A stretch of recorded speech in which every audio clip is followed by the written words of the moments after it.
El día de hoy está aquí conmigo una mujer a quien realmente admiro mucho, periodista, conductora y pues una grandiosa persona. Mónica Garza, ¿cómo estás? Gracias, Javier. Muy contenta de estar finalmente platicando contigo. La gente debe saber que nos pusimos de acuerdo por Twitter, mensaje directo, pero Lo, lo conseguimos. lo logramos, Lo Mónica. logramos, Javier. Y aquí No, no, no, estamos. pero de verdad no sabes cómo agradezco. Mónica, eres una de las personas más ocupadas del medio y Dios, realmente me halaga que estés aquí.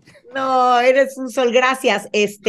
Sí, caray. Luego, ¿sabes qué es lo peor? Que uno se ocupa en trabajo que uno mismo se inventa. O sea, eso es lo que a mí me ha pasado los últimos meses de mi vida, sobre todo en proyectos como más personales. Yo pensé que ya iba a descansar y nada, estoy al triple de velocidad que antes, pero Yo creo que bueno, tienes, eres como estos monitos es ponen como el la circo cuerda. Ataide de 6 pistas, estoy en 6 pistas, así, pero bueno. Oye, Mónica, ¿y en qué estás ahorita? Cuéntanos. Pues en muchas cosas. En ADN 40 arranqué en diciembre un proyecto que se llama Charlas con Mónica Garza, los sábados a las 10 de la noche. Y es un formato, es como un multiformato, porque a través de charlas, porque no lo quiero llamar ni siquiera propiamente entrevistas, sino charlas, abordo distintos temas, centrándome en historias particulares que me describan estos temas. Entonces, por ejemplo, el primer programa fue sobre mujeres periodistas en situación de desplazamiento forzado interno. Después conté la historia de María Elena Ríos para poder explicar el fenómeno de los ataques con ácido como una nueva forma de violencia de género para nuestro país, porque en Asia es muy común. O sea, en Pakistán, en India, en Bangladesh, en África, incluso es muy común. O sea, en México hay 6 casos al año contra 500 que hay en la India, por ejemplo. Pero también me fui a las Islas Marías, hoy ya cerrado como penal y convertido en un centro turístico que opera la Marina Armada de México. Hice un documental sobre el ayer y el hoy de las Islas Marías, que salió en 2 capítulos. Entonces, pero todo eso se conforma de charlas con mucha gente a propósito del tema que estemos tocando. Entonces, pero por ejemplo, este sábado pasado metí una charla que tuve en mi casa con Leonardo Curcio, pues uno de los periodistas más importantes a nivel nacional, también uno de los más críticos de la Cuarta Transformación y pues un hombre, un sociólogo de profesión muy importante, es académico y pues es todo un pensador y muy divertido, futbolero. Y entonces, pues en esta charla conocimos a un Leonardo Curcio fuera de todos los formalismos que fue sorprendente hasta para mí. Entonces, ese es el programa de charlas, pero por Es otro los lado, sábados, ¿verdad? los sábados a las 10 de la noche por ADN 40. Pero por otro lado está El Nido de la Garza, que ese es un proyecto mío en YouTube, eh, que son charlas con comunicadores, con periodistas, con influencers, con todas aquellas personas que hacen, que se han dedicado a comunicar o a informar y van desde los personajes más emblemáticos como un Eduardo Ruiz Gili, como un Alejandro Cacho, como o hasta eh, novedades en estas nuevas formas de las múltiples plataformas, como es una Maca Carriedo, como es Gelticorde, como es, en fin, y ha resultado un espacio muy divertido, además hay de todo, porque lo mismo también platico con Bárbara Anderson, que es una comunicadora experta en temas de discapacidad, es una periodista experta en materia de discapacidad, pero lo mismo hablo con Eufrosina Cruz, sobre la afrodescendencia en México. Entonces es divertido espacio. Y luego estrené hace como un mes y medio un podcast en Podimo. Bueno, está en todas las Uh plataformas, -huh. pero es un podcast de Podimo con Francisco Rivas, que es el director del Observatorio Nacional Ciudadano. Somos compañeros en esto que se llama Antifrágiles. Y ahí hablamos de la condición humana y de la salud mental. ¿Por qué? Pues porque son temas que nos ocupan a los dos y que nos han pues determinado nuestra vida viniendo ambos de familias con situaciones específicas en personas muy cercanas que son temas de salud mental. Entonces, ¿cómo afecta, cómo impacta esto en la vida de las personas? Y como México, pues seguimos siendo un país que nos preocupamos poco por el tema de la salud mental y tenemos muchos problemas en consecuencia de una salud mental no atendida. Entonces, de eso va el podcast y es un podcast además muy personal, porque todo viene a partir de nuestras experiencias personales pues también ha resultado muy divertido. Escribo para el diario La Razón cada semana, todos los sábados también. Y ya, oye, ¿qué más quieres? Oye, Mónica, yo tengo una gran pregunta. Sí. Tú vienes del formato televisivo y Ajá. empezaste en el 91. ¿Cómo ha cambiado creativamente para ti pues las plataformas digitales? Fíjate que mucho y no mucho.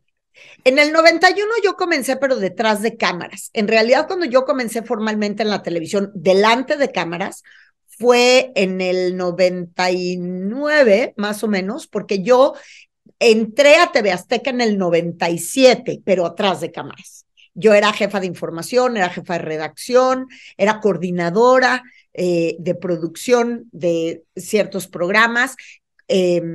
Comencé, como sabes, es muy curioso porque yo no comencé en mi vida periodística en la fuente de espectáculos, pero sí en televisión empecé en la fuente de espectáculos.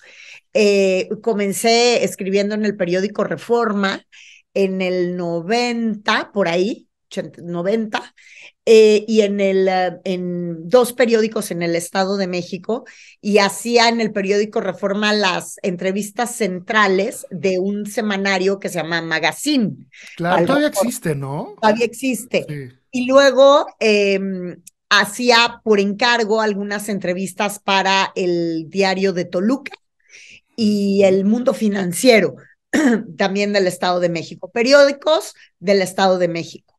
Este, y pues así empecé. Y luego, bueno, pues vino Epigmenio Barrera, mi jefe, durante un año y medio. Yo hice con él toda la parte de prensa, o sea, él siendo el productor de una telenovela, la primera telenovela política en México que se llama Una Personal. Él era el productor y el director de Argos Televisión y yo era su asistente personal y además llevaba toda la parte de prensa. Entonces a mí me tocó hacer toda la prensa para nada personal, esta telenovela que fue muy exitosa.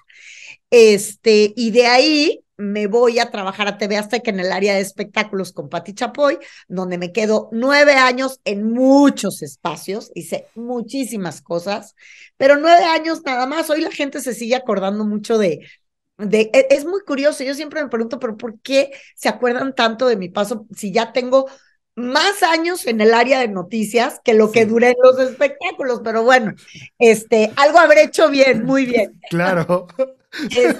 Y entonces luego, en el 2009, ya me pasé para el área de noticias, sin embargo, mantenía historias engarzadas, o sea, Historias Engarzadas siempre estuvo a la mitad de mi transición entre los espectáculos y la notadura. Pero lo que sucedió es que Historias Engarzadas comenzó a mutar hacia otro tipo de personajes para yo poderme ya, entonces empezaste a ver políticos y empezaste a ver otro tipo de personajes en la etapa final de Historias que duró 12 años, ¿no? Y luego ya, pues ya, fui titular de Hechos AM, de Hola México, de Campañando, durante 5 años, hasta agosto del año pasado, estuve como titular de Es de Mañana, el noticiero de la mañana de ADN 40, y en fin, haciendo un montón, coberturas, muchísimas coberturas para elecciones, procesos electorales, coberturas presidenciales, la visita del Papa Francisco, o sea, muchísimas coberturas también para noticias.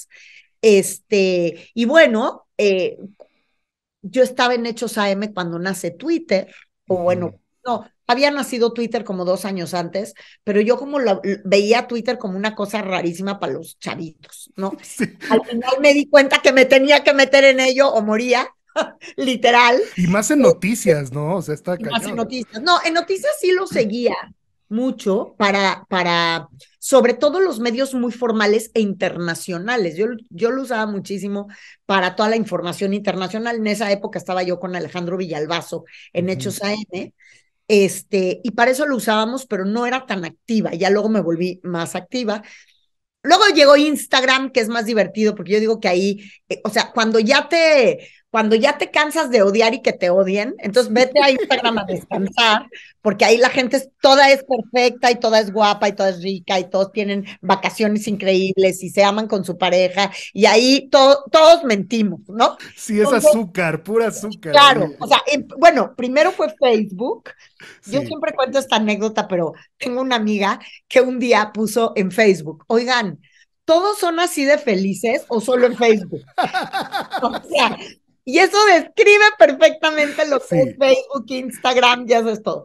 Y, y bueno, pues luego empezó esta cosa rarísima que yo soy cine. Digo, ya le entré porque la que me ayuda, o sea, mi asistente que es mi tirana de redes sociales, me ayuda con eso, pero TikTok para mí es una cosa como de Marte, no la acabo de entender. Yo tampoco, ¿eh? Yo Que, tampoco lo entiendo. yo creo que es generacional, entonces está cabrón porque ya nos balconeamos horrible, pero bueno, y luego sí me volví muy tuitera, la verdad, sí me volví mucho más tuitera.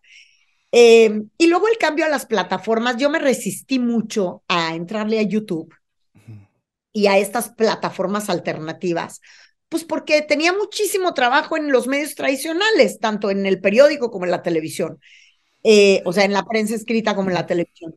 Pero la real es cuando te digo, no siento mucho el cambio, porque cuando tú te metes a estas nuevas plataformas, y tú lo debes de saber muy bien, tú eres tu propio productor. Ujú. Entonces, yo toda la vida he sido mi propia productora en el sentido de que yo genero mis contenidos. Y yo, o sea, en la tele no hay una coma ni un acento que yo diga que no haya escrito yo. Entonces, como tú tienes que producir, llamándolo de una forma creo que correcta, a tus contenidos en las otras plataformas, en ese sentido para mí no hubo mucho cambio. Yo siempre he hecho mucho trabajo de escritorio, siempre, y siempre he sido yo. O sea, es decir, eh, nunca le he tenido como mucho miedo al ridículo, porque de repente todo el mundo piensa que en la tele todo tiene que ser perfecto. Yo era esa que salía despeinada y que... Entonces, a mí me vino a acomodar muy bien estas nuevas formas de comunicar, donde ya no tienes que estar perfectamente maquillada, no tienes que estar, donde las cosas son como son, Más naturales, ¿no? ¿no? O sea, y los influencers más famosos son esos que empiezan, claro, yo no entiendo vivir todo el tiempo para el celular, pero que empiezan su día, prenden la cámara con el pelo así, recién levantados, desde la cama, entonces digo, ay, bueno, pues qué padre que nos vayamos como desestresando en ese sentido. Sí es una diferencia muy grande en el otro sentido. Estás compitiendo con la inmediatez. Antes, todo nos daba tiempo de todo y de modificar y de perfeccionar. Hoy no tienes tiempo de nada porque está cualquier, que esa es otra cosa que luego entre periodistas nos molesta, ¿no? La verdad sí da coraje que cualquier güey con un celular ya es reportero. O sea, porque además es cierto. O sea, subes la foto, el momento, lo que pasa, informas y se ha perdido, siento yo, en cierta medida, eh, el rigor del oficio, porque no nada más es tener la foto o la imagen o el momento y la editorial. O sea, sí hay un know-how, ¿no? O sea, sí hay Sí, un claro. cómo hacerlo. Y sí hay reglas y códigos que hoy no hay que romper, según yo. Y hoy todos los códigos se rompen, Sí, ¿no? y sobre Entonces, todo entiendo ese sentimiento, Mónica, como del periodista, no sé, de la Carlos Septién que estudió claro, toda su vida para que llegue un güey, claro, pues por con un celular, supuesto, pues por sí te supuesto. parte.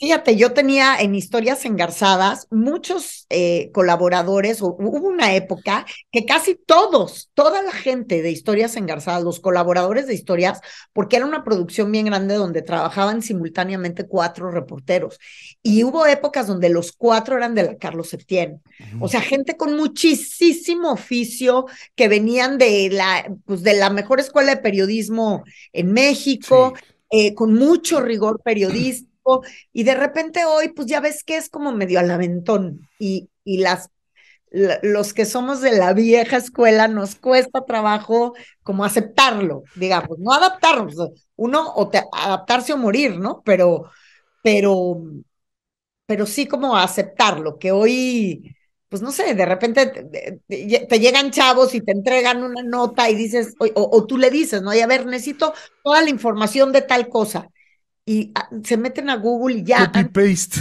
antes Sí. investigábamos, o sea, antes de pasarle a tu jefe una información, habías consultado artículos, 2 libros, o sea, antes de pasar un documento a tu jefe que te había pedido, quiero la información de los jarritos de Tlaquepaque, entonces te metías a investigar sobre qué había escrito fulano, qué había escrito Mengano, qué decía la SEP, qué decía el Limba, qué decía no sé qué, sobre el jarrito de Tlaquepaque, y cuando tenías estructurado un texto, lo entregabas. Hoy es literal lo que acabas de decir, copy-paste, pero bueno, así funciona, hoy así funciona. Oye, Mónica, hablando de la parte de las coberturas, ¿cuál fue como la cobertura que más te impresionó que hiciste? Puedes decir, me hablaste de la del Papa, presidenciales, si nos pudieras compartir cómo fueron las... Pues es que coberturas, qué difícil pregunta, porque Sí. o sea, son cientos. Oye, Sí, hablábamos de tu memoria hace rato, ¿no? además de que tengo pésima memoria. Pero bueno, mira, sí, la cobertura del Papa Francisco, pues para mí ha sido la única cobertura que yo he hecho de un papa. Este, porque no me tocaron anteriores visitas. Bueno, sí, de Ratzinger, pero no me tocó a mí, o sea, fue como muy veloz la visita que hizo Ratzinger a México y no me tocó a mí estar en la cobertura, sino más bien estar al frente del noticiero y que pasaran pues tenías al reportero haciéndolo, ¿no? O a Javier viajando en el avión papal y esto, la fuente del Papa famosa. La cobertura del Papa Francisco fue muy impresionante porque ahí es donde realmente puedes palpar literalmente muchas cosas. La devoción, la necesidad y el gusto del mexicano por tener devoción a algo. Eh, a mí me impacta mucho, o sea, yo crecí en una familia católica, sin embargo, no soy una persona practicante, más bien cero. Este, y sí me impresionó mucho, digamos, antropológicamente hablando, me llamó muchísimo la atención esta necesidad que tenemos como, culturalmente en México por tener santos, o sea, por tener a alguien a quien adorar. O sea, yo creo que eso por eso el actual presidente de la República ha tenido como, es este fenómeno y es este impacto, porque de pronto sí tiene como feligreses, ¿no? O sea, hay este tema de la feligresía y eso me impresionó mucho porque me tocó hacer mucha calle, o sea, tuvimos mucho en calle y eso sí fue muy impresionante. Y la energía que se siente cuando masivamente se da un evento como una misa, o sea, a mí me tocó cubrir junto con Jaime Guerrero la misa binacional en Ciudad Juárez, Ok. cuando estuvo el Papa, que fue muy impresionante con el río Bravo en medio, Sí, me acuerdo, fue del sonadísimo lado eso. mexicano y otros del lado norteamericano, y fue muy impresionante.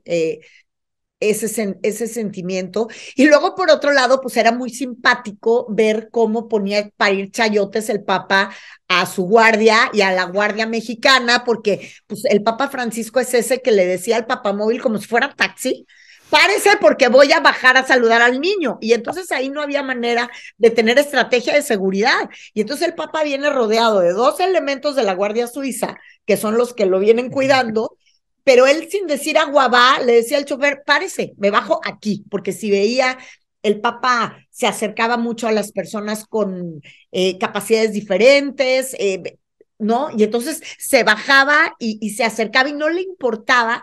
Y pues bueno, ahora sí que esto no es Noruega, aunque haya gente que Sí. dice que sí y que quisiera que así fuera, no es ni seremos nunca.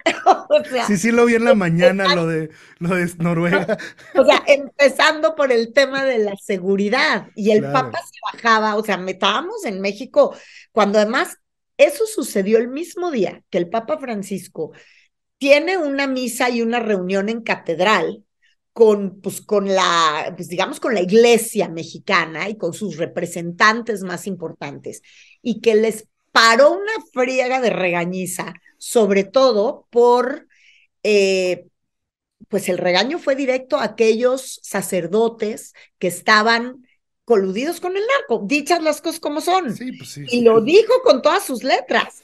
Y, y entonces cuando tú haces o sea, cuando tú haces un statement de esa naturaleza tan delicado en un país que está teniendo un problema severo en temas de narcotráfico, y de repente corte A, me bajo a la mitad de la calle para saludar al No, niño, no, no no. sabes dónde te va a salir el francotirado. O sea, no sería la primera vez que sucede contra un papa, Sí. ni la primera vez que sucede en nuestro país contra una figura pública. Entonces, pues esa parte siempre era interesante, pero también era muy simpático ver cómo de pronto en Chiapas, por ejemplo, cuando fue aquella misa en San Juan Chamula, Ujú. impresionante, y que el gobernador, que en aquella época, Manuel Velasco, Era el que Güero Velasco, ¿no? en Sí, aquella época estaba casado, bueno, está casado todavía con con esta Anaí. mujer muy guapa cantante Anaí, Ujú. eh, pues de repente, pues era un poco como en el virreinato, ¿no? O sea, veías las sillas Sí. todas bonitas hasta adelante y atrás el pueblo, ¿no? O sea, Sí, sí, sí. cosas que, y esto, justamente eso, era algo que el Papa Francisco detestaba. Y se le vio la cara, o sea, cuando salió aquella misa y vio esta distinción de lugares, o sea, como los de adelante y los de atrás, se le vio en la cara, no le gustó. Entonces, todo ese tipo de detalles, pues son inolvidables, ¿no? Oye, Mónica, ahorita platicabas digo, sé obviamente que bien, bueno, naciste en McAllen, pero eres básicamente No, de Reynosa. de Reynosa. Toda mi familia es de Reynosa, claro. O sea, soy tamaulipeca. Nací Claro. del otro lado, pues porque mi mamá me fue a tener al otro lado porque pudo, pero A Bronzeville, ¿no? no, no, no, a McAllen. Ah, McAllen, sí es Reynosa y cierto, sí es cierto. McAllen es frontera. Sí, Sí, Bronzeville está del lado de no, de Matamoros, Matamoros. de Sí, exacto, Matamoros. Oye, exacto. y ahondando en eso, bueno, fuiste educada como bajo el yugo católico, pero ¿cómo, Tal cual, sí, el yugo sí, católico. cómo llevas tu espiritualidad? Yo empecé a estudiar budismo indotibetano hace como 30 años, como 25 años más o menos. Este, y a partir de ahí nunca me aparté. Posiblemente empecé a estudiar, o sea, comencé en el budismo indotibetano, o sea, estudiando la filosofía budista empecé en la práctica de la meditación budista. Para mí es eso, una filosofía, no, no puedo yo hablar. Yo creo que nadie en Occidente en realidad, más que los que estén ordenados formalmente, pueden hablar del budismo como su religión, porque para un occidental es muy difícil por muchas razones que lo veamos como una religión multiteísta, ¿no? Además, o politeísta. Eh, pero para mí sí era o sea, me acerqué más a ese camino. No voy a decir que dejando el otro, porque pues al final ahí naces, ahí creces, y no está peleada una cosa con la otra, y menos cuando lo ves más bien como una filosofía de vida, pero sí como una práctica espiritual. Y ya después, unos años después, me fui más por el sendero del budismo zen, y esa es mi práctica. ¿El budismo zen que es más japonés? No, el budismo zen, yo o sea, como yo te lo describiría, bueno, el maestro Ajá. que yo tuve durante años murió el año pasado, es Thich Nhat Thich Nhat Hanh. Hanh, sí. Ajá. Tengo Es, aquí varios libros de él, el de Fear sí, is... pues yo estuve en Plum Village, ¿De verdad? sí, claro, estuve en un retiro de monásticos que me permitieron ellos estar en el retiro sin que yo fuera a ordenarme, porque era un retiro para los que van a ordenarse. Yo no me iba a ordenar de nada, o sea, creo que en esta vida no voy a ser monja ni de esa ni de ninguna. Este, pero, pero pude estar en un retiro monástico sí, de Plum Village en Francia, en donde vivía Thich Nhat Hanh, y estuve pues casi un mes allá, pero era por el momento de mi vida en el que estaba pasando, y fue un momento en el que me quedé o sea, literal me quedé sin proyecto en la televisión, y yo dije, no, pues es la primera vez en mi vida que no me quedo con un trabajo formal, it's now or never, o sea, es ahora o Sí. nunca. Entonces, en aquella época me acuerdo que hablé con mi hija y con quien era mi esposo en ese momento, que ya no, y hablé con ellos y les dije, pues me tengo que ir y me voy a ir. Y me fui, sí, 3 semanas a, a Francia, y bueno, y entonces me fui por yo lo que te decía es que el budismo indotibetano, el budismo indotibetano, como bien lo describió una amiga mía en Francia, es como la feria de Sevilla, llena de banderitas de colores y Sí. tiene un chorro de, digamos, deidades búdicas, y es mucho más complicado, incluso hasta las meditaciones. El budismo zen es como lo que tú entiendes por zen, eh, menos es más, ¿no? Entonces es muy sencillo, las meditaciones son muy sencillas, la atención está en los más pequeños detalles, no hay mayor pretensión, eh, y tu atención tiene que estar en este momento. O sea, Aquí y ahora, sí. no es mucho más complicado que eso. Y si tú has leído a Thich Nhat Hanh, pues seguramente entiendes perfecto lo que te estoy hablando.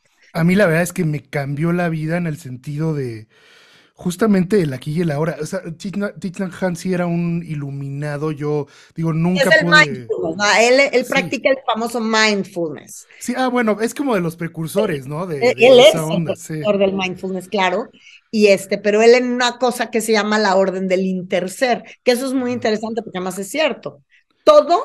O sea, todo tuvo que estar conectado para que tú y yo lográramos estar Sí. conectados en este momento, No, ¿no? y él también maneja un concepto bellísimo que se llama la impermanencia, Ah, claro. que habla sobre que todo es cíclico y todo se está moviendo. Pero Pone. ese es el budismo en general, ¿eh? Sí, sí, No sí, nada claro. más el budismo zen. O sea, el budismo y la vida, es que nada se va a quedar ahí, Sí. nada. Ni tu mayor felicidad, ni tu mayor problema. Eventualmente se mueve de lugar. Oye, y Lo que pasa hablando de es eso, Mónica, ¿tú qué que, crees que haya después de la muerte? pues mira, de acuerdo a mi práctica, otra vida. Ok. Eh, pues un renacimiento en otra cosa o en otra persona, pero en realidad como a nadie nos consta, o ya sea, yo no sé tú, pero yo no he conocido a nadie que venga y me diga, pues fíjate, cuando me morí la primera vez, no lo conocemos, o sea, no nos consta. Yo por eso siempre digo que esto de la reencarnación es padrísimo concepto, pero a nadie nos consta. Entonces vivamos esta única vida que tenemos como debe de ser, ¿no? Eh, ¿Qué creo que hay después de la muerte? No lo sé, pues qué difícil saberlo. Nada, no yo a la muerte no es algo que me mortifique realmente. Eh, sí me ocupo de vivir como si al rato pudiera no estar, porque así es, porque la vida es así y la pandemia nos lo enseñó. O sea, fue como el ejemplo de madrazos que nos dio la vida a todos, porque así fue. Eh, mucha gente cercana o no, pero mucha gente en el mundo al rato no estaba, ¿no? Y como que nos tenía que venir a pasar una pandemia para darnos cuenta que no es en pandemia, es siempre. O sea, yo puedo estar platicando contigo ahorita, al ratito bajar a la cocina por un vaso de agua y me da un paro cardíaco en la escalera y no lo sobrevivo. Y te caes muerto, así es. O sea, la vida es así. Por eso, este, por eso es tan importante, o sea, todo este lugar común y este choro de vive como si fuera el último día de tu vida, pues sí vive como si fuera el último día de tu vida, porque puede serlo. Sí, hay O una sea, altísima puede probabilidad. serlo, por Hay una altísima. supuesto. Digo, espero que no te pase, porque si no, mañana fuera de mi departamento va a estar toda la prensa nacional. No, no, pues imagínate qué notón, tendrías la última entrevista. Oye, Mónica, quisiera ir a la piedra angular de este espacio y preguntarte, para Mónica Garza, ¿qué es la música? Ay, la música es muchas cosas. Mira, yo que te decía hace rato, por favor no me vayas a hacer examen de yo imaginaba que me ibas a hacer examen de música y géneros y tal, porque ahí sí soy Nada, malísima. Pero nada de eso. en mi vida la música siempre ha sido muy importante. Mi papá era muy bohemio, tocaba muy bonito la guitarra y cantaba precioso. Y yo de niña tocaba la guitarra y cantaba con él. Entonces, pero yo crecí, a mi papá le gustaba mucho la música norteña, o sea, yo crecí escuchando a Cornelio Reina, pero también crecí con una mamá despechada que en las mañanas hacía ejercicio escuchando a Vicky Carr. ¡Vámonos! Claro, El o sea, de contraste, los ¿eh? 70, ¿no? El contraste. Claro. Entonces, mi papá, por un lado, escuchaba a Cornelio Reina y a don Ramón Ayala y a los Tigres del Norte, y ya sabes, Lalo toda Mora, todo eso. esta parte muy norteña, y mi mamá escuchaba a Vicky Carr y a Lupita D'Alessio y el despecho absoluto. Este, pero también mi papá, como un buen bohemio que era y guitarrista, le encantaba el bolero, porque además le gustaba mucho la música romántica. Entonces yo crecí cantando bolero cubano. Entonces, Peregrina y eh, esta canción del pájaro azul y, o sea, como mucho bolero cubano clásico, pues esa es la música con la que yo crecí, porque es la que mi papá cantaba. Él hacía mucho comidas o íbamos a comidas los domingos y siempre acababa mi papá con la guitarra y cantando eh, por ejemplo, cuando surge Buenavista Social Club, fue muy curioso porque para mí fue como una vuelta al pasado. Casi todas las canciones de ellos yo me las sabía, no porque conociera la música cubana, sino porque eran las que mi papá me cantaba cuando yo era niña. Eh, entonces, así ha sido como muy importante. Y luego, por otro lado, entra en mi vida la música clásica porque empiezo a bailar ballet muy chiquita. Empiezo a bailar ballet a los 5 años y Chiquitititititita. chiquitita, chiquitita. Y cuando me vengo a vivir a México, que es a los 10 años, entro en una escuela de ballet clásico como más, un poquito más profesional y ya con miras a profesionalizarme en eso. Finalmente no pudo ser, bailé hasta los 14. Fíjate, ¿quién crees? Ni te imaginas quién era mi compañero así no de banca porque no había bancas, pero quién era mi compañero de barra. Es más, todavía nos encontramos ahorita al día de hoy y nos reímos de que nos acordamos. No lo vas a creer. A ver, échale. Eugenio Derbez. No Eugenio manches. Derbez quería ser Neta, un clásico. neta. Tenía la gracia de una pantera embarazada, pero le echaba muchísimas ganas. Y entonces era un nervio porque había veces que doña Silvia Derbez, que era la diva del cine de oro mexicano, Sí. en esa época ella pues hacía telenovelas, ¿no? Eugenio y yo, chiquitito, bueno, Eugenio es un poquito más grande, un poco más grande, unos 3 años mayor que yo, pero él ya, pues él quería ser bailarín, es la verdad. O yo no sé si era como, no, él quería ser bailarín, yo me acuerdo que él quería ser bailarín, pero también seguramente como entrenamiento, porque ya estaba empezando en este rollo de la actuación y luego ya se fue hacia la comedia. Pero bueno, entonces llegué a hacer llegué a hacer el Cascanueces en el Teatro Ferrocarrilero, llegué a bailarlo. Que el Teatro Ferrocarrilero creo que se cayó en el 85, ¿no? Si no me equivoco. Sí, sí, sí, sí, ya sé. Pero me parece que sí lo. Creo que sí lo restauraron, Y ¿no? creo que lo restauraron, pues Sí, no sí, me sí. acuerdo, pero me acuerdo que para mí fue así como guau. O sea, el Teatro Ferrocarrilero, yo era un teatro que cuando yo fui por primera vez, cuando llegué a vivir a México. Esta es otra parte musical de mi vida muy importante.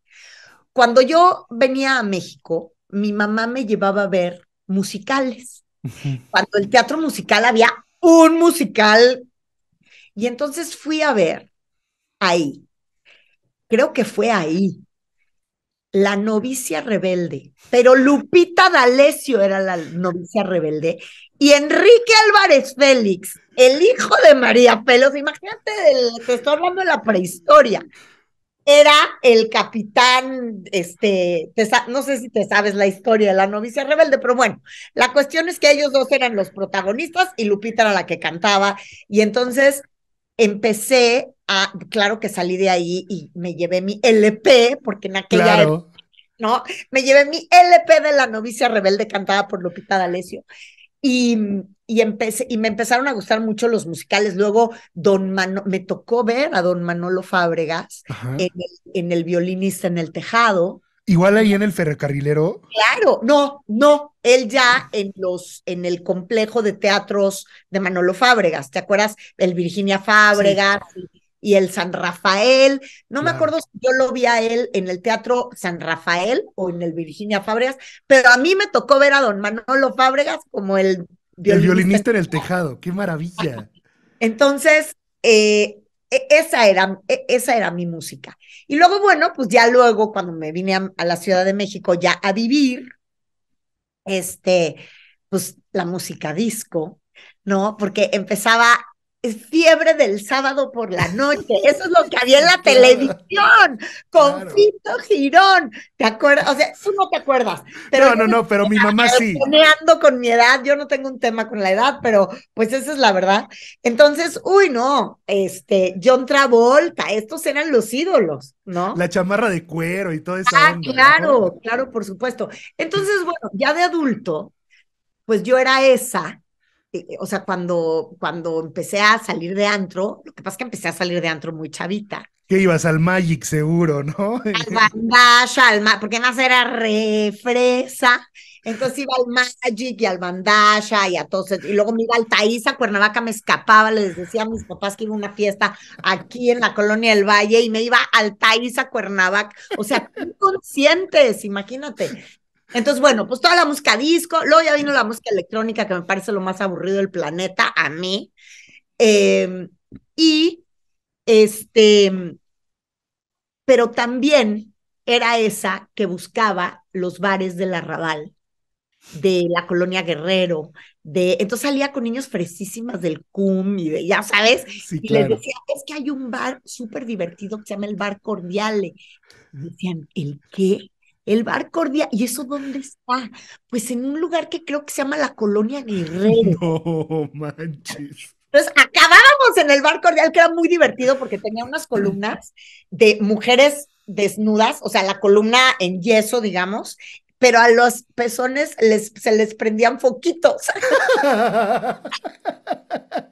Y entonces era pura música tropical que a mí me encantaba y de repente empezaban, pues llegaban los grupos cubanos y lo que yo escuchaba, porque además eh, una época mi papá por su trabajo tenía mucha relación con Cuba y entonces también pasó que algunos domingos estábamos con gente de la embajada y entonces, te digo, era mucho como revivir esa época y por eso me ha gustado siempre mucho bailar y cantar la música tropical. Me encanta, bueno, me chifla.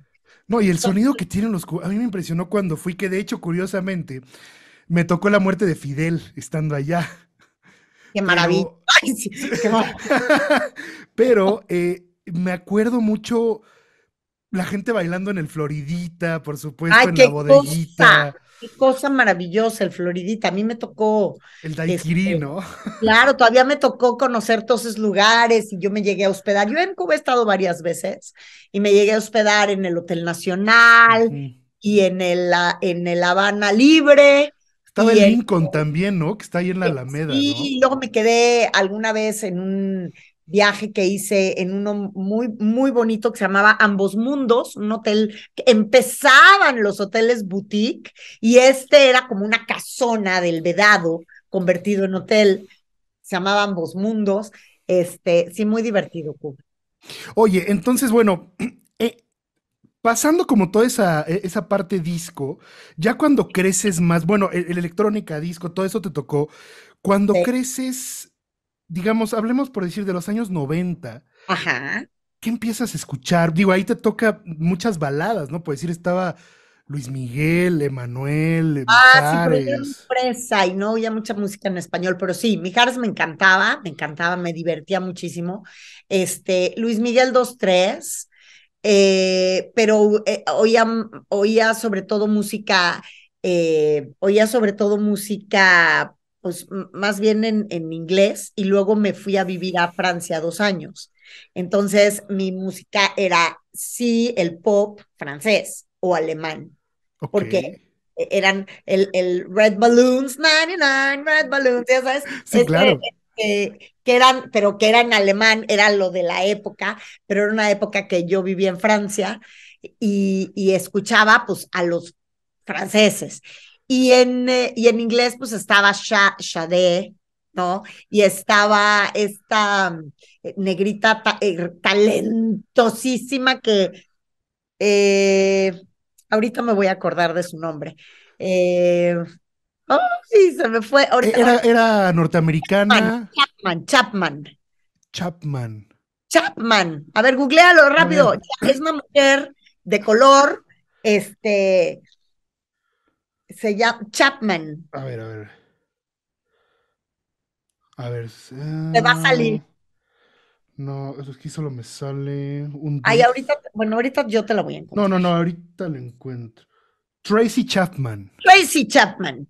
Entonces, ese tipo de música me encantaba, ¿no? Entonces, que era más como eh, más Más bluseadona. R&B, ¿no? El, exacto, el R&B me encantaba. Eso es lo que más me empezó a gustar después.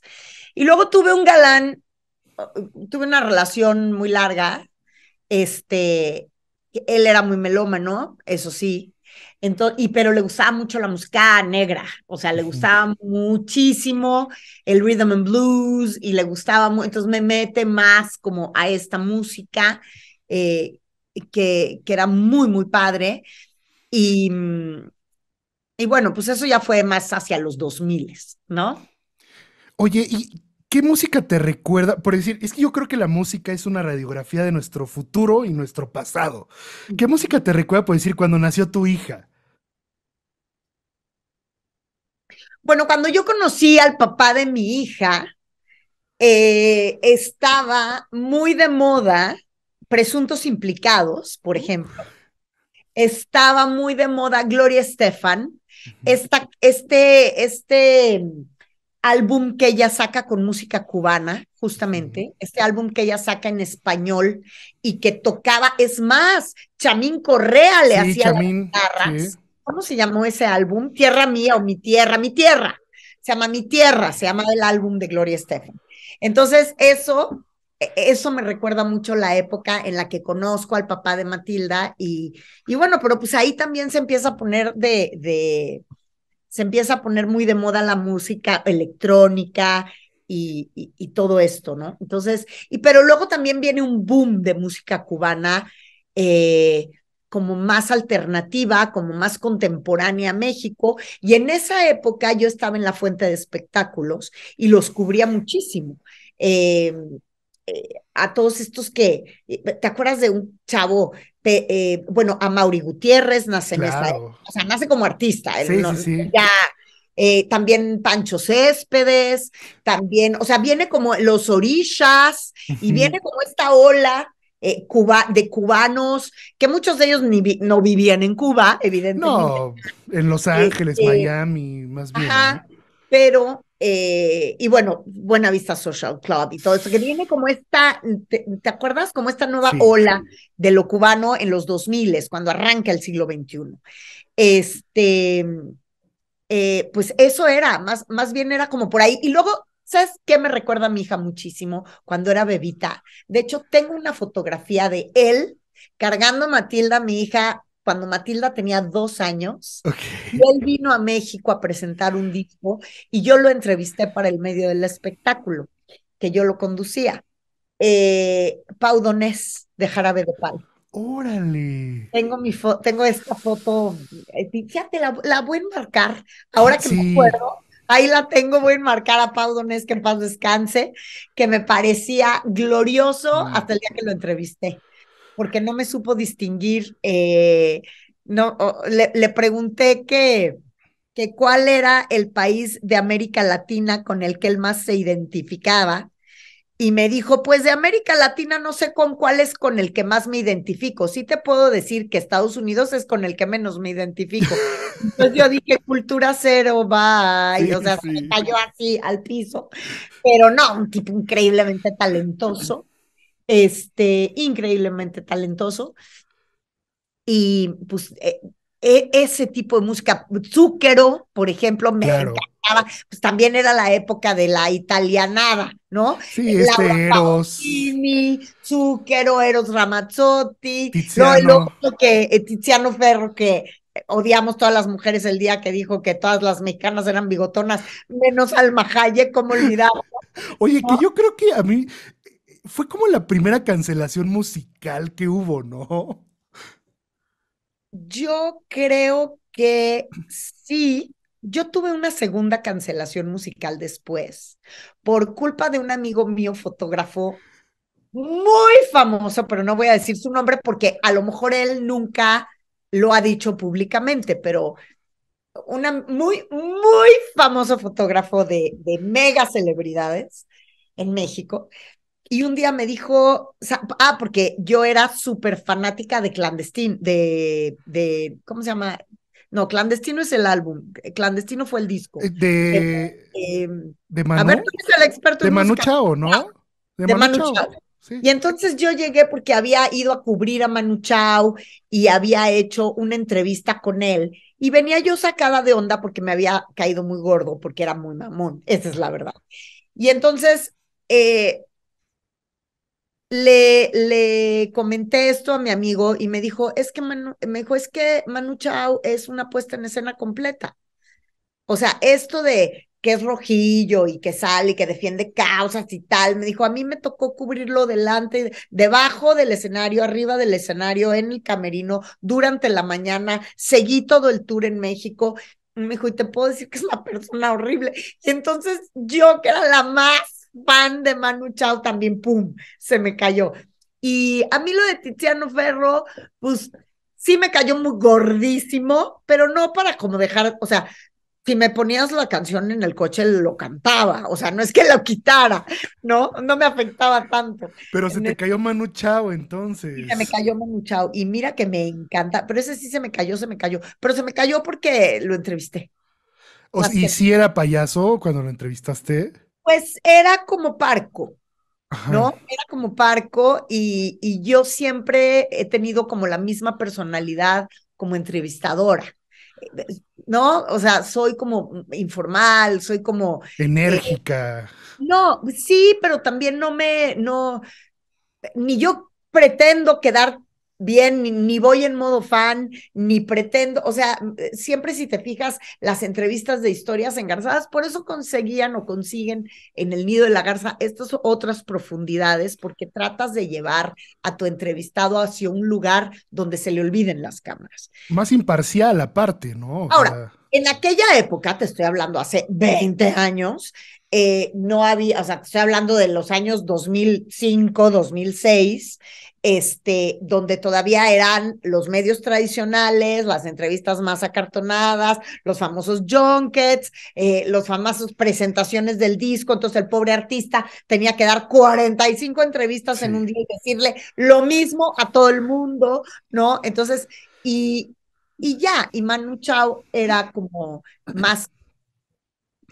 más cerrado en ese sentido, ¿no? Pero sí, sí, yo sí me llegué a creer su papel de humanista y entonces cuando me platicaron un par de anécdotas, este, irrebatibles, o sea, creo que ahí sí fue mi primer, fue hasta más doloroso que Tiziano Ferro, porque yo de Tiziano Ferro no era fan de este, sí.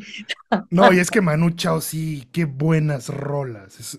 Oye, No, sí, fíjate que también hubo ahí como medio un escándalo con Calle 13 porque justo navegan un poco con esta bandera y pues por ahí tuvieron como patrocinios de Adidas y cosas así, ¿no? Entonces es en donde la gente a veces se encuentra como esta dicotomía, ¿no? pues mira, a mí me parece que no está mal. O sea, a mí en lo personal me parece que, mm, ¿por qué va a estar mal si quieres ganar más dinero?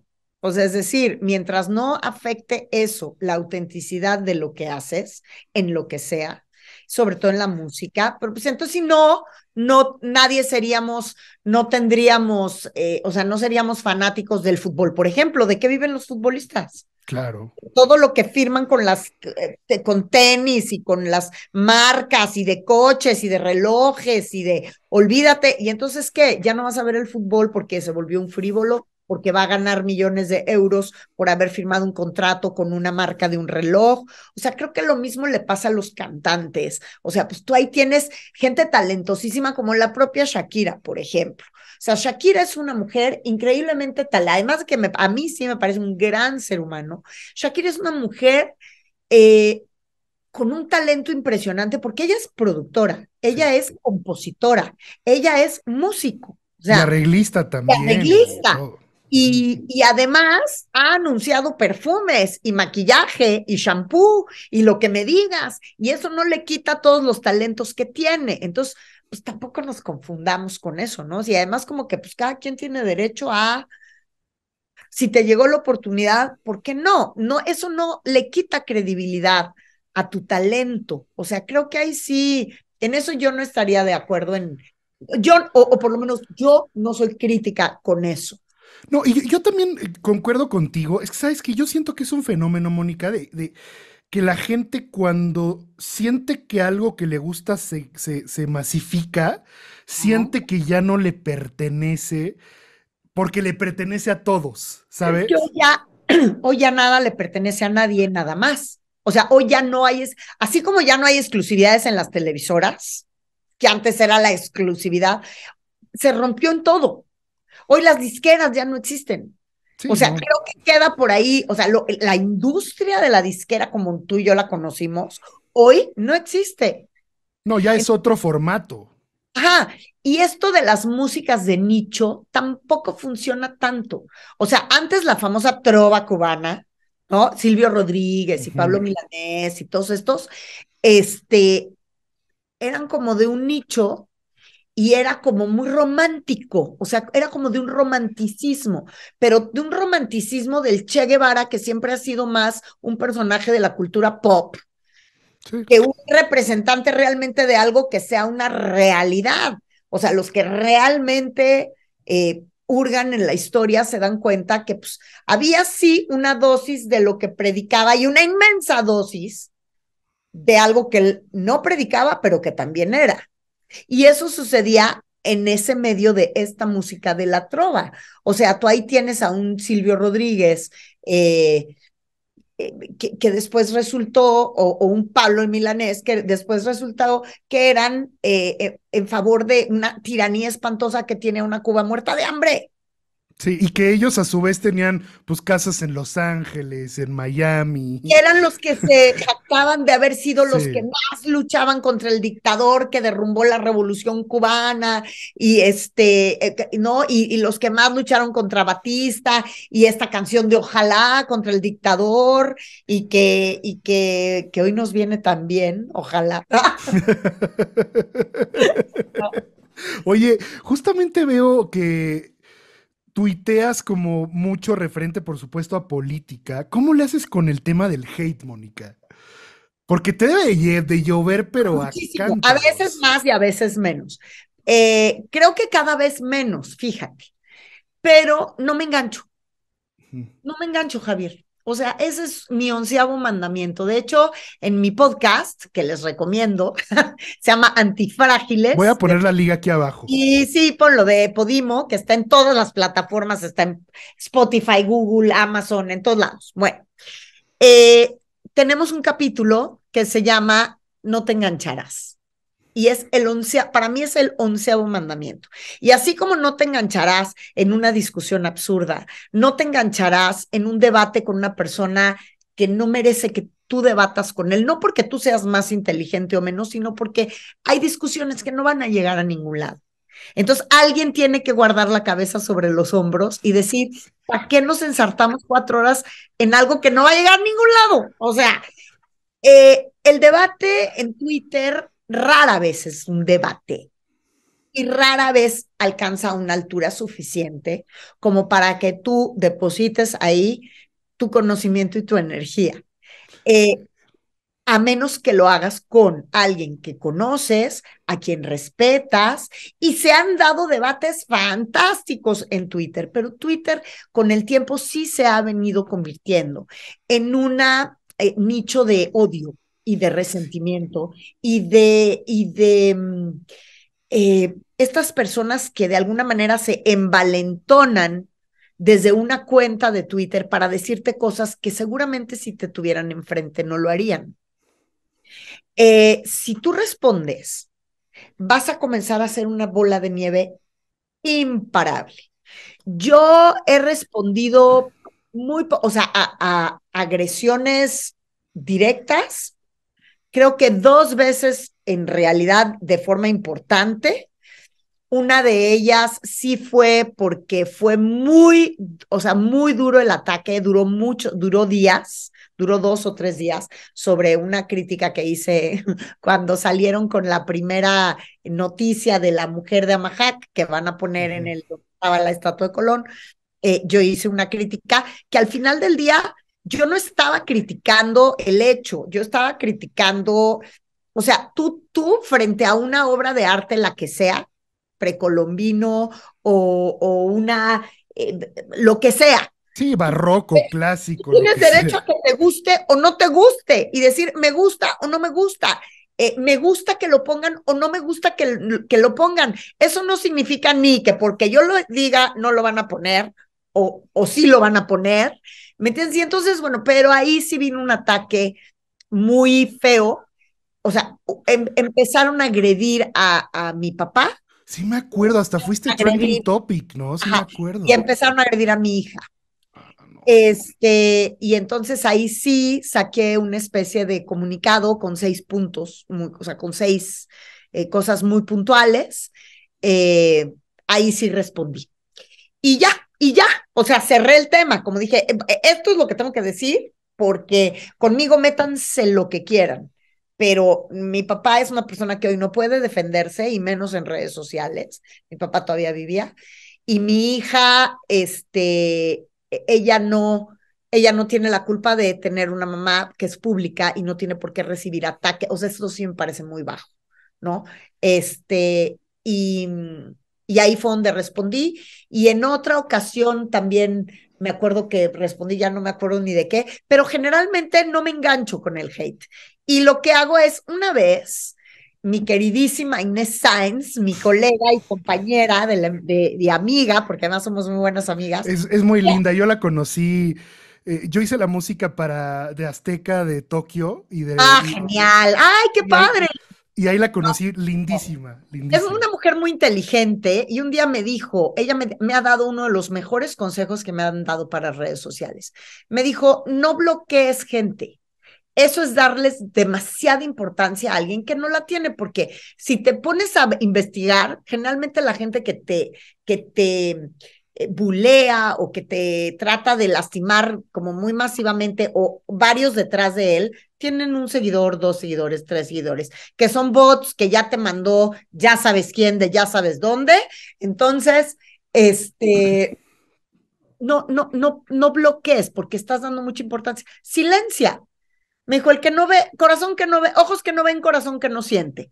Silencia. Entonces, ¿qué es lo que hago con la gente que me manda comentarios ofensivos o que no abonan, o que simplemente o sea, es como decir, ¿por qué dices tonterías? Lo silencio para no verlos, y si no los veo, no me engancho menos fácil. Entonces, eso es lo que hago.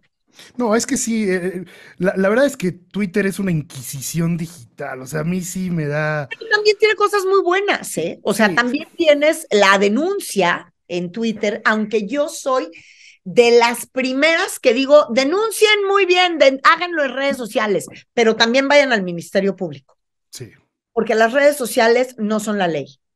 Es más, no hay ley para las redes sociales. Entonces, si vas a hacer una denuncia del tipo que sea, está perfecto. Visibilízalo en redes sociales, pero sobre todo si vas a ir al ministerio, porque si nada más lo vas a hacer en redes sociales, pues no sirve para nada.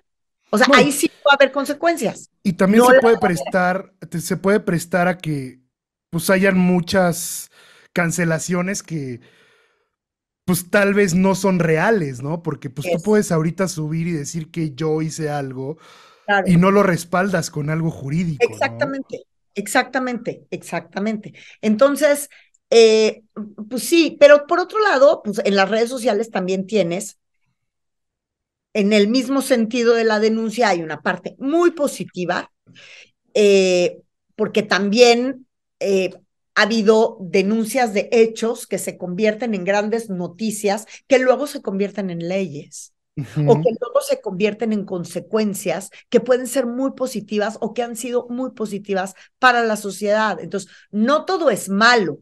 claro. No, en la vida no hay cosas ni buenas ni malas. Lo que hay es la sabiduría que hagas con las cosas que hay o con las situaciones que te suceden, ¿no? Entonces, pero sí me parece que Twitter particularmente sí es una red, en ese sentido, una red social muy peligrosa porque además a muchas personas, sobre todo los políticos, han entendido muy bien la manera de dominar, ahora sí que las mentes débiles, Pues lo ¿no? podemos ver ahorita, ¿no? Ideologizan y tal. Y entonces hay gente que se engancha muy fácilmente desde la ignorancia. En eso es muy peligroso Twitter. Oye, a mí me impresiona, y digo, justo quería tocar este tema contigo, Mónica. ¿Por qué consideras que hoy en día sea como tan frágil hablar, pues, en contra del presidente? O sea, yo creo que, digo, a mí me ha pasado, ¿no?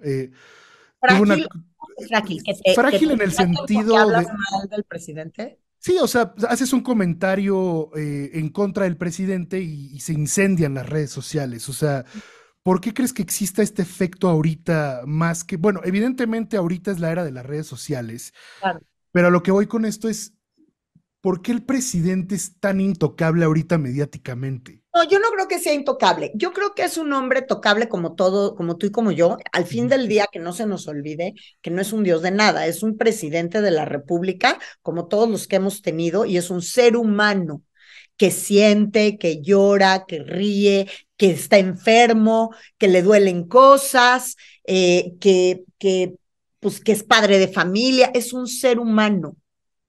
El problema es todo lo que se construyó alrededor, no nada más de él, de cualquier persona que se idealiza y se construye alrededor de él un aparato de cosas intangibles.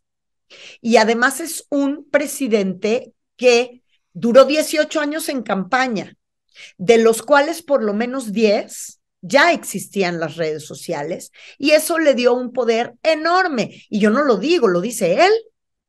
O sea, él comenzó llamándole a las redes las benditas redes sociales, porque gracias a sus benditas redes sociales, él pudo profundizar en su campaña, por lo menos con gran potencia en la última campaña hacia la presidencia, que finalmente lo coloca en la silla presidencial con toda la legitimidad que tiene, porque claro que sí ha sido el presidente más votado de la cantidad de gente que votó, que fue poca. Tampoco hay que, o sea, es decir, sí, los que votaron, la mayoría votaron por él, pero votaron el 30% de los que podían haber votado, o sea, un 70% se quedó en su casa, eso no lo olvidemos, ¿no? Pero lo que tiene el presidente López Obrador es, para empezar, una gran popularidad que ha sabido mantener, lidera un movimiento estructurado, porque tú y yo podemos estar o no de acuerdo con, con el movimiento de la Cuarta Transformación o con lo que ellos llaman, sí, pues como su movimiento. Eh, pero de que tiene una estructura, la tiene. O sea, tú volteas a ver la oposición ahorita y el problema de los partidos de oposición o de las alianzas o de la oposición en general es que no tienen una estructura, no tienen una estructura, no tienen un buen liderazgo, no tienen una propuesta.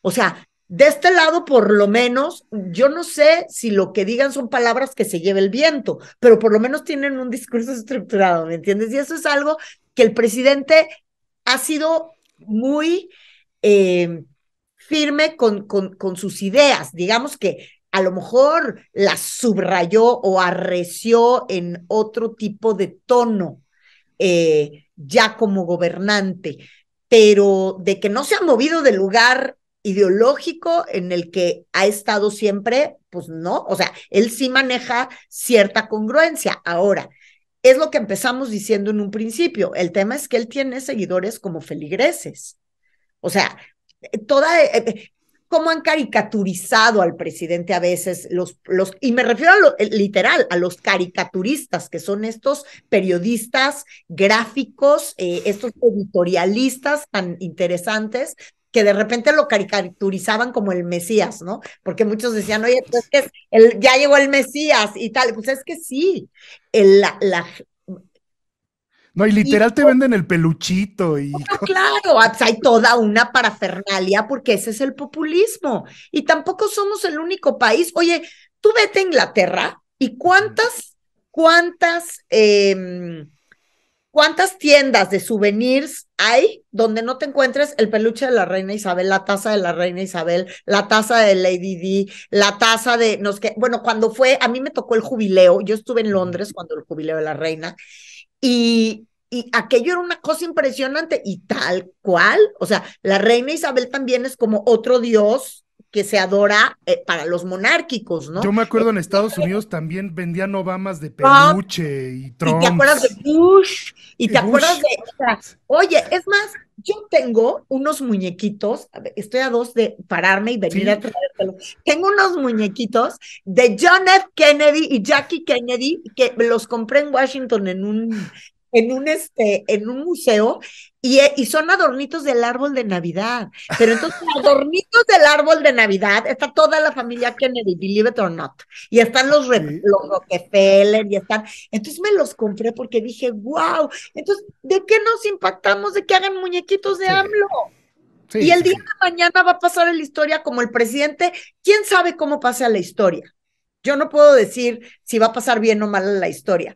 Lo que sí es que sí va a pasar a la historia como el primer presidente que tuvo muñequitos y tacitas y parafernalia, como la reina Isabel de Inglaterra, tal cual. Sí, porque yo me acuerdo con Fox y con Salinas, habían máscaras, pero en modo de sátira. Esto sí es en ¿Sí? modo de souvenir, de producto. O sea, Cuando había máscaras, claro, cuando había máscaras, pero con Salinas era más la protesta. en los semáforos, ¿te acuerdas que habían de estas Claro, personas y, que... y también como Diablito quemaban las máscaras, marchas, y, o sea, ahorita como que nos estamos dando golpes de pecho con un montón de cosas que ya han sucedido en otras ocasiones, por supuesto, y pues, ahorita siguen sucediendo, pero también la política ha cambiado mucho. Los códigos de la política y los protocolos de la política para hacer política hoy son otros. Ujú. Y son formalismos que vino en gran medida a romper el personaje de Andrés Manuel López Obrador. Él rompió muchos esquemas, eso hay que reconocérselo. Eh, y también es la primera vez que la política se quita estos formas. Qué esperanzas que antes aquí en México tú fueras a hacer un muñequito del presidente, el que No, me digas, de Cedillo, de Miguel de la Madrid, qué esperanzas. Era una falta de respeto. Pero también a nadie se le ocurrió hacerlo. es marketing. El presidente tiene toda una, o sea, el presidente de México es el mercadólogo más brillante que este país ha tenido, sin dudarlo, sin dudarlo. Sí. Yo siempre he dicho que es un mago de la mercadotecnia. Y entonces alrededor de él tiene que haber otros magos que eh, fortalecen esta mercadotecnia de sí mismo, que hacen los muñequitos y las tazas y la gente anda fascinada en las marchas que organizan ellos mismos y que ellos mismos se encargan de traer a un mundo de gente en camiones y más camiones. Tú seguramente has de haber visto miles estacionados, Sí. igual que lo vimos todos. Y es parte de la modernidad y de la evolución de la política. O sea, tampoco es algo de lo que nos tenemos que espantar. Hoy es así, como decía mi papá, antes como antes, hoy como hoy. Pues Claro, y sí, mañana como mañana, ya así veremos qué es, sucede. efectivamente. Pero yo creo que no tenemos que satanizar nada, ni para bien ni para mal. O sea, habrá unos que digan, qué barbaridad, se manda a hacer sus muñecos. Y pues hay gente que tiene a los muñecos del presidente en su casa, en su sala, en su cuarto, muy felices, y está bien, también está bien. O Sí, sea, pues es válido. porque además también, ¿sabes qué? Todo pasa, la impermanencia. Justamente, de lo que hablábamos, Thich Nhat Hanh, ¿no? Así es, Oye, así Mónica, yendo ya a las preguntas de salida, yo quisiera preguntarte, ¿cómo fue para ti, viniendo de una familia, pues, tradicional del norte, salirte de la caja, en el sentido de irte a los medios de comunicación pues irte por un lado antagónico al que aparentemente pudo haber sido tu destino, ¿no? es. Pues mira, bien, porque yo me salí de mi casa muy chiquita. Yo siempre fui muy rebelde, muy rebelde. Eh, los medios, aunque de una forma muy distinta, no me era ajeno porque mi papá en su momento era un político, o sea, él se dedicó a la política toda la vida y era un político con un nivel importante de relevancia en su momento, o sea, tuvo un momento donde él fue un personaje importante en la política. Entonces, estábamos acercados a los medios todo el tiempo. En mi casa había periodistas y había, o sea, y él, eh, pues yo, por su trabajo, lo acompañaba mucho a lugares donde había mucha gente, era muy buscado, había entrevistas y más entrevistas, y, o sea, no era algo que... Eh, salirme de la caja lo dices bien, porque yo no fui educada para eso, yo fui educada para casarme con un ranchero regiomontano, o sea, a mí me educaron para otra cosa. Pero pues yo era muy inquieta desde niña para todo. Ahora, también mis papás se ocuparon de tratar de que yo estuviera fuera. Yo, pues como vivíamos en Reynosa, mi mamá sí tenía esta obsesión de que sus hijos salieran de ahí. Entonces nos mandaba estudiar fuera o nos mandaba a campamentos fuera, pero por largo tiempo. O sea, yo sí me acuerdo que haber sido enviada a campamentos fuera del país 2 meses, ya sabes, claro, hoy que soy mamá también creo que en realidad mi mamá decía, la mejor manera de deshacerme de ella 2 meses seguidos es mandándola a un campamento, no porque quisiera que yo me cultivara ni nada, yo creo que lo que quería era deshacerse de la niña rebelde. Y no había WhatsApp para que te estuviera No, no, escribiendo a todas exacto, horas, ¿no? O nada, sea, o sea, pues cómo te comunicabas. Bueno, y, y me acuerdo que cuando le dije a mi papá que iba a empezar a salir en la tele, para empezar, yo ya empecé, yo empecé tarde en la televisión, yo empecé a los 29 años en la televisión. Entonces, cuando yo empecé y le dije a mi papá que iba a salir en la televisión, me acuerdo que originalmente era una suplencia de una semana. Y entonces le dije, voy, voy a estar esta semana haciendo esta suplencia. Y me dijo, bueno, pero nada más es una semana, ¿verdad? Ya han pasado 26 años. 26 años. Sí, exacto. Y además por muchos tipos de espacios, ¿no? Porque además me he hecho de todo. O sea, creo que la crónica, aunque le he insistido mucho a mis compañeros de Azteca Deportes, que me lleven al box, porque me encanta el box y me encantaría ser cronista de box, nunca me cumplen. Nunca me cumplen. Siempre al jefe Vargas le digo, Rolfo, ya llévame, ándale a Las Vegas. Yo pago mi boleto. Y le digo, me sueltas el micrófono. Y el señor Garay, ¿no? Claro, ay, Enrique Garay, que es muy Sí. buen amigo también. Él en la NFL, pero yo al fútbol americano no le entiendo. Pero al Nunca box sí te late, con Julio te puedes ir con... me encanta el box, me encanta. Y tú no sabes lo que soy yo, porque además he ido a peleas. Tú no sabes lo que es verme a mí en una pelea. O sea, me convierto auténticamente, o sea, como dicen, malamente, no tienes idea en lo que me puedo llegar a transformar si va perdiendo mi peleador. Oye, ¿y cuál fue la primera pelea de box que te entusiasmó? Te tocó ver a Julio en sus buenos tiempos, ¿no? Claro, pues Julio César, lo que pasa es que a mi papá le gustaba muchísimo el box. Ujú. En mi casa, a ver, en mi casa había eventos que no nos podíamos perder. Para mi mamá era muy importante ver cada año, o sea, en mi casa se veían los Óscares, Ajá, ajá. se veían Miss Universo, no Ok. Miss México, Miss Miss Universo. Universo. Se veía Miss Universo donde siempre ganaba Colombia o Venezuela, porque eran las mujeres más hermosas, ¿no? Sí, sí, sí. Entonces, Miss Universo y las peleas de box. Uy, o sea, claro, donde peleaba Julio César Chávez, pero también como nosotros somos de frontera, pues se veían las gringas. Entonces yo me acuerdo perfecto las de Mike Tyson, me acuerdo perfecto las de Mohamed Ali. A mí todavía me tocó ver en el ring, sentada con mi papá, yo siendo una niñitita, a Mohamed Ali peleando. Y entonces era súper emocionante, ¿no? Y, y pues bueno, los mexicanos hemos tenido grandes luchadores, yo en historias engarzadas hice a muchísimos y luego, bueno, pues vino esta nueva etapa de estos nuevos luchadores velocérrimos como Sí. Manny Pacquiao, eh, que Mayweather.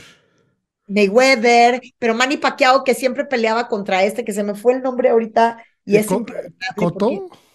hice unas historias engarzadas con él, ¿no? El Ah, el México, Dinamita Márquez. el Dinamita Márquez, por Sí. supuesto. Este, Oye, ¿cómo se defendía Mayweather así, no? Con el hombro. ¿Te ¿Te acuerdas? acuerdas? Qué cosa. Sí, muy, muy divertido. El Dinamita sí era una... Bueno, y también la época, digo, no sé, hay muchos detractores del Juan Manuel Canelo. Márquez. Juan Ajá. Manuel Ay, Márquez. me encanta. Fíjate que el Canelo es un pendiente que me quedé con el pendientito, porque Historias Engarzadas salió del aire poquito antes de que yo iba a hacer la entrevista y las Historias Engarzadas del Canelo cuando ganó un campeonato mundial, no me acuerdo cuál de ellos. Pues, Historias Engarzadas salió del aire, ya no me acuerdo, hace como 6 años. Y justo en la época en la que deciden en el canal hacer una serie de cambios y movimientos y ahí pues deciden que en ese momento van a sacar historias para poner otro contenido, yo me quedé, ya habíamos acordado fecha, lugar en su casa en Guadalajara, todo, ya sabes, ya teníamos todo y ya no lo pude hacer, pero bueno, la vida será generosa conmigo y encontraremos la manera No, aparte de hacer. El Canelo es un tipazo. Fíjate que yo tuve la oportunidad de conocerlo en Azteca, Ajá. justamente.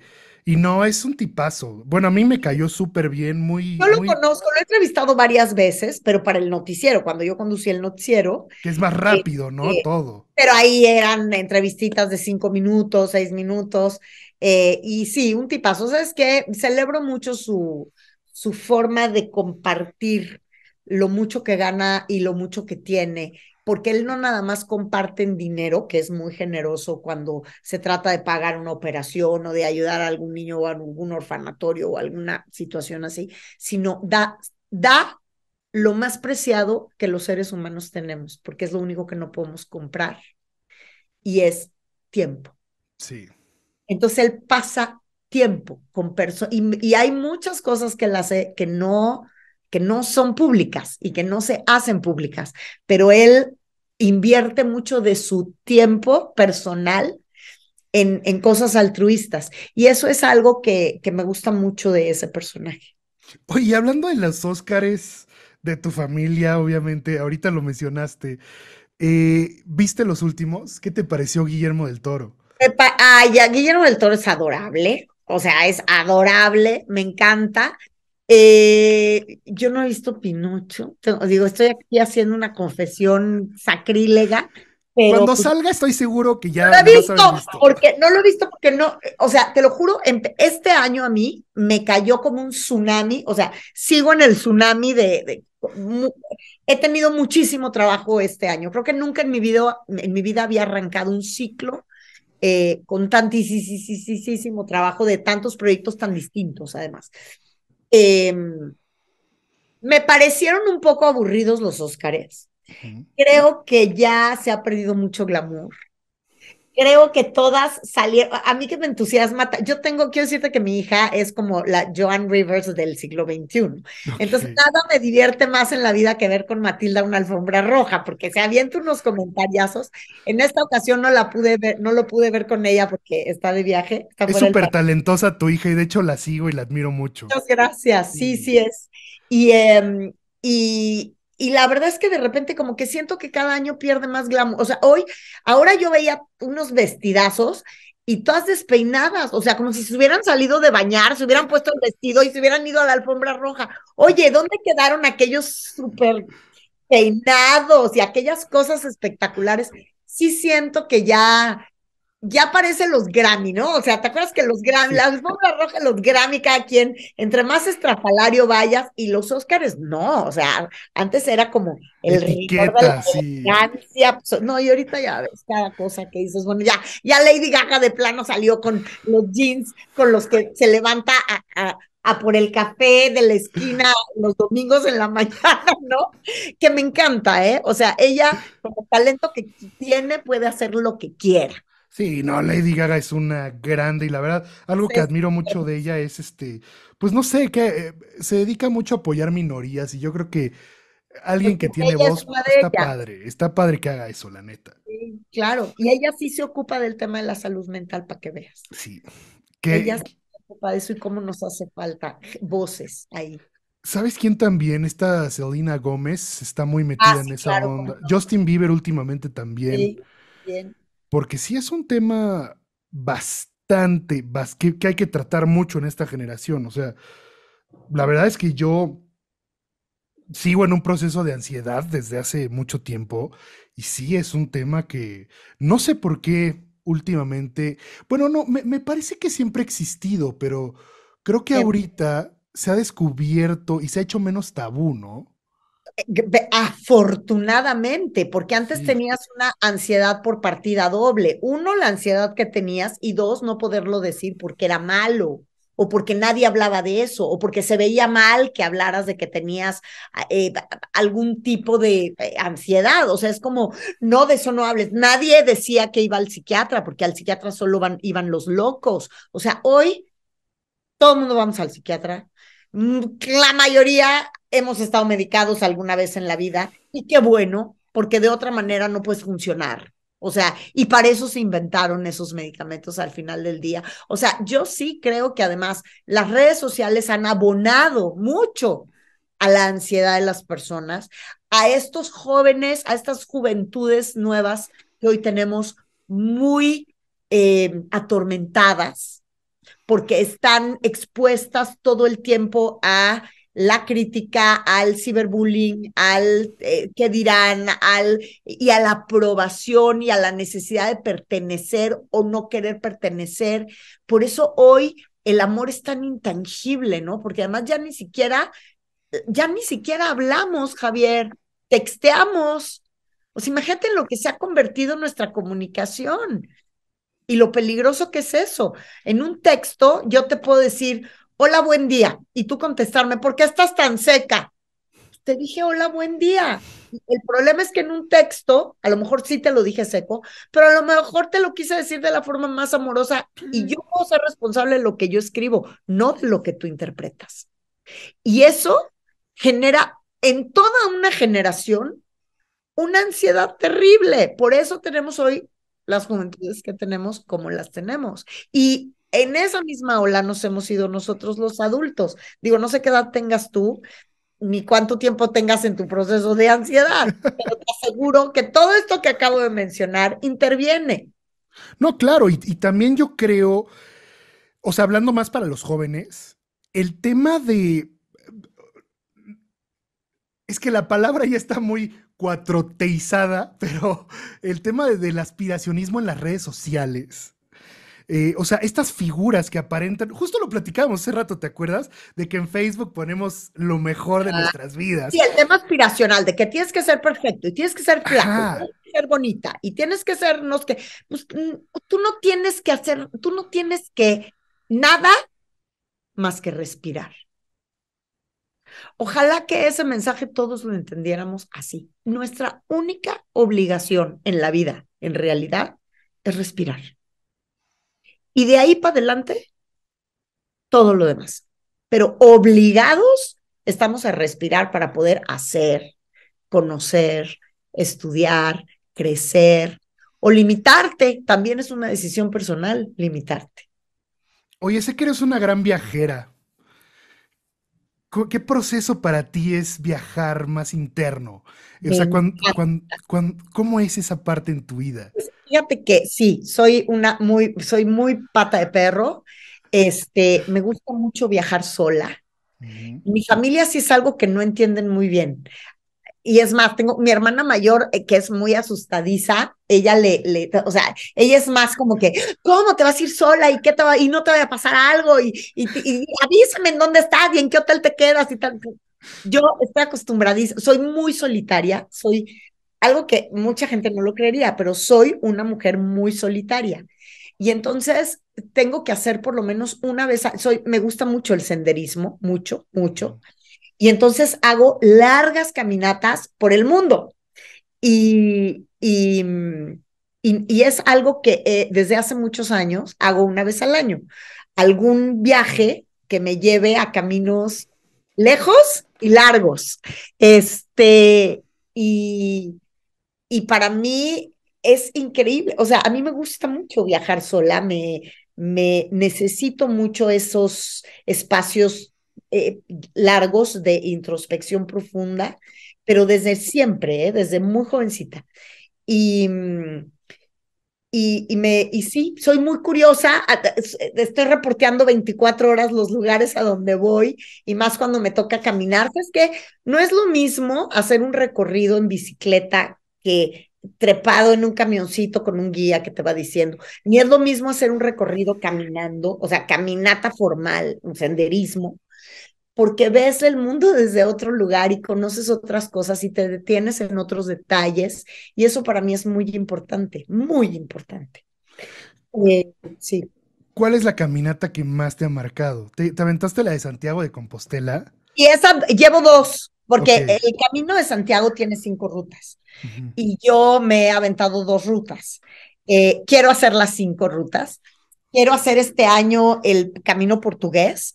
Ujú. Hice el camino francés, que ese es como, yo digo que es el Disneylandia del Camino de Santiago, porque con toda la parafernalia y el camino y la flechita amarilla, ya sabes que fue increíble. O sea, como puerta de entrada a estas caminatas es así debe de ser. Debes de empezar con el francés. Mi caminata del año pasado fue en el País Vasco. Ujú. Me aventé la ruta del norte del Camino de Santiago. Quise hacer la ruta del Camino de Santiago del Norte pues, porque son rutas que ya van señalizadas, tienen una cierta organización. No lo hice con un fin religioso, no, aunque esos caminos, pues hay de todo, ¿no? O sea, hay gente que lo hace por turismo, hay gente que lo hace por religión, hay gente que lo Por hace reto, ¿no? Por por reto reto, personal. por lo que sea. No, yo me quería ir a caminar, necesitaba hacerlo, acababa de tomar una decisión muy importante en mi vida, muy definitoria de muchas cosas, que fue cuando dejé el noticiero de ADN 40 de la mañana, y ahí estaba haciendo cambios en mi vida muy radicales, y literal necesitaba cambiar. Cuando yo, Javier, tomo una decisión, mmm, vivo un cambio drástico en mi vida, una muerte, o sea, el año pasado murió mi papá, en Lo diciembre, lamento. decidí dejar el noticiero que tenía en ADN 40, o sea, hubo muchos cambios en mi vida que generaron cambios de vida muy radicales. Y literal, cuando a mí me pasan algo, yo lo primero que hago es saco mis bastones de hiking y me voy a caminar. Necesitaba caminar.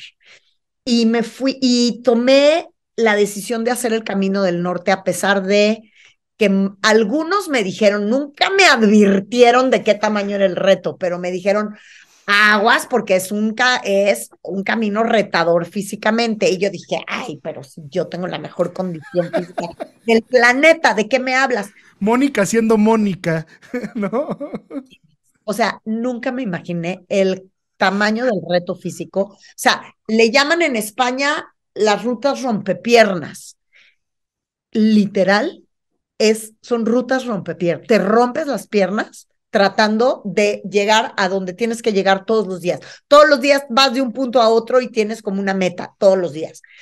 Pero eran caminatas de 28, 30 kilómetros me llegué a echar en un día, este, demoledoras, porque eran cuestas, te lo juro, así. O sea, así empedrado, además. Y muy retador. Entonces, esa me ha marcado muchísimo, porque iba muy movida por dentro, en mis emociones y en mi mente. Encontré el silencio que necesitaba, encontré las respuestas a las muchas preguntas que llevaba, pude tomar decisiones que había retrasado de tomar, pude perdonar cosas que tenía años de no querer ni mencionar, pero era una cuestión de perdón. En ese viaje lo conseguí. Eh, Fue un viaje muy importante para mí. Y además fue un viaje fantástico porque conocí gente increíble, comí delicioso, bebí delicioso, me divertí muchísimo. Tuve una noche de copas divertidísima en Bilbao, con gente desconocida, además, o sea, cosas que de pronto pues aquí no podría hacer. Y, y tuve un viaje realmente maravilloso, me reconcilié conmigo en muchas cosas, entonces eso me marcó mucho. Luego hice, hace como unos 3 años o cuatro, tres, este, me aventé la Toscana en bicicleta en Italia, 66 kilómetros diario en bicicleta hacía. No, hombre, no tienes idea qué viaje más maravilloso, porque también ahí fue otro viaje de otro momento, en mi vida importante. Por ejemplo, hice uno en Hawái, hice unas rutas de senderismo en Hawái cuando me divorcié. Justo Hasta voy a ir a Hawái en 3 meses. te voy a dar unos tips, padre. Te escribo para que me pases buenos tips. Sí, y eso fue muy importante. Ahí fue donde empecé a consolidarme como una viajera solitaria en ese viaje a Hawái. Y ahí fue donde, ahí me descubrí senderista.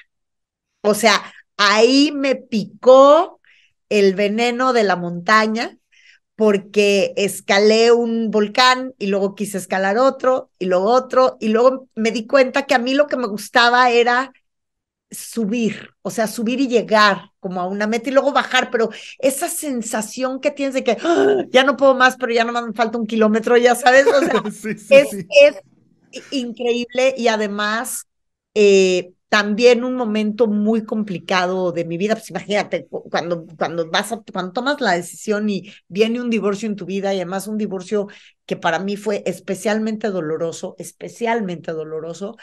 eh, y era un viaje de mi cumpleaños, además, me fui sola el día de mi cumpleaños, para mi cumpleaños.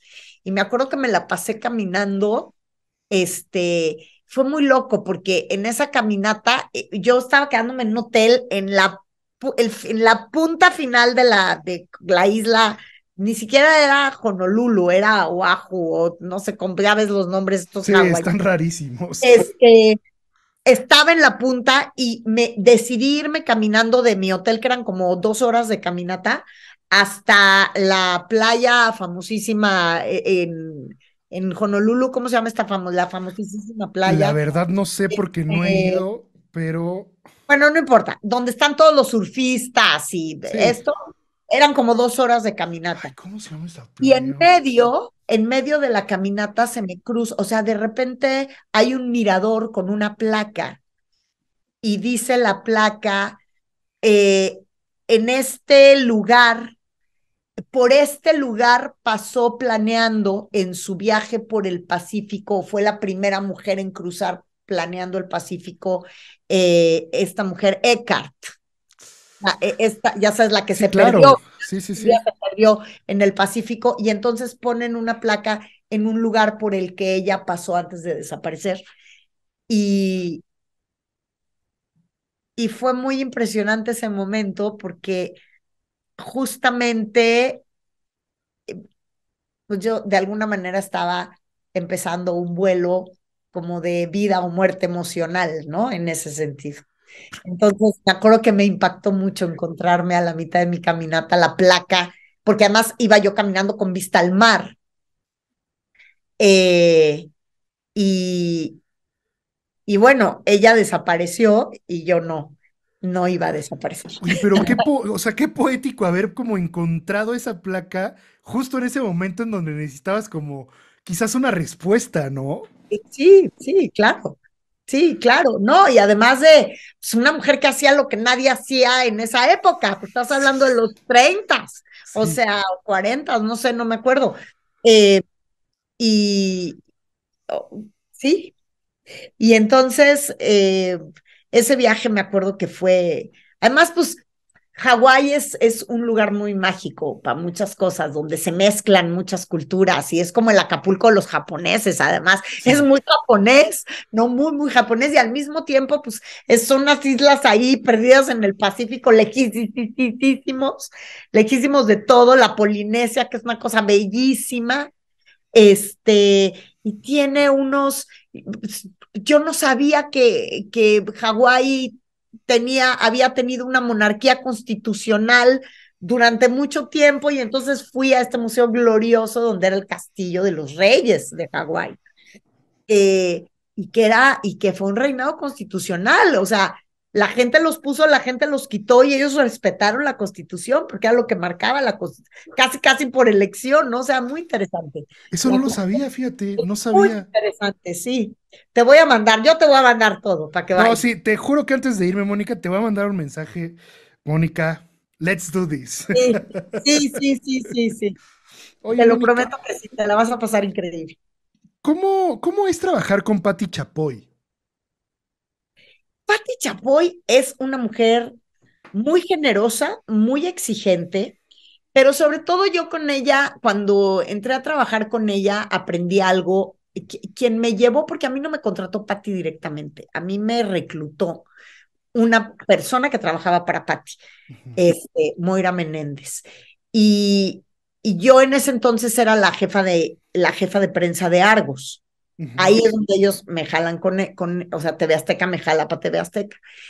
Y me dijo Moira, Patti, me dijo, mira, con Patti es muy fácil. Patti es muy fácil, tú puedes llegar a decir lo que quieras, todo es una persona muy, muy fácil para tratar y para trabajar, es muy exigente, sí es muy exigente, pero tiene como jefe una gran virtud. Cuando ella te entrega un proyecto, no se mete.